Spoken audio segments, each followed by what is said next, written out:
All right, next, we're going to talk about interpretation. So, in a peer-reviewed article or an empirical article, like we talked about when we covered those sections, this would be your discussion section. And the real focus here is explaining what your findings mean. So we really want to avoid that kind of statsy language, right? I've kind of drilled in to you this emphasis, right? How do you interpret these regression coefficients, these estimates? And it's not what you're wanting to do here. Instead of saying, right, for 1 unit change in sociability, there was an increase of this amount of number of friends. Rather, you want to be like, kids who have more social skills tend to have more friends because X, Y, and Z. All right, so really digging into that. In your discussion section, you're also going to be talking about non-significant effects.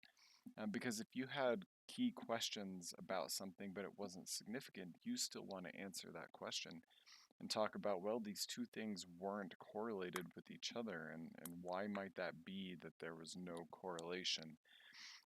Because that's one of your questions, you need to talk about it. All right, that's different than the results section where we left it out, but here you need to explain why maybe that wasn't significant.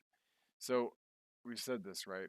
But to reiterate that, the focus here is on your independent variables, your main questions, whether those variables were significant or not. Now, in your typical kind of academic or your public scholarship type of paper, where are these kind of things fitting? On the academic paper, like we just said, it's your discussion coming at the end.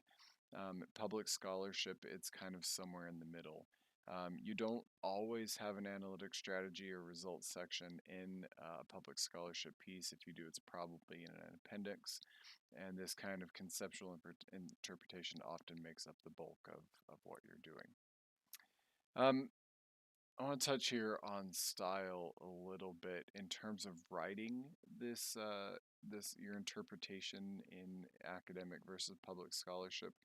So in academic papers, the tone is going to be a lot heavier. So even though it's not going to be statsy, it's still going to be a more serious tone. You're going to have longer paragraphs, a lot more references.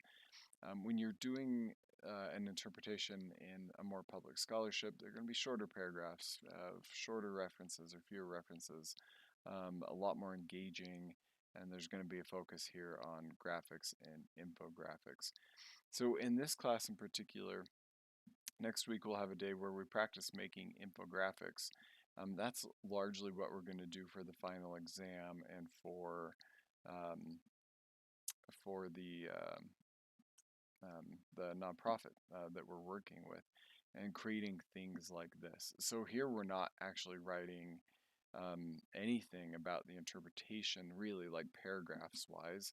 It's little bits of information. So if the question is, what's the mental health like of the chronically homeless? Well, here we see that it's worse. Um, what's the hospital usage of the chronically homeless like? Well, they're going to the ER more. Those types of things. Here's another example. I think actually Ari, the TA, may have created this one. Yeah, I think she created this one. Or things like this. All right, so this is very different than an academic paper, but the idea here still is you're trying to communicate your findings in some kind of effective way. And again, we'll have a class period where we'll actually dive into how to create these infographics. All right, next video we'll talk about reporting on other types of analyses.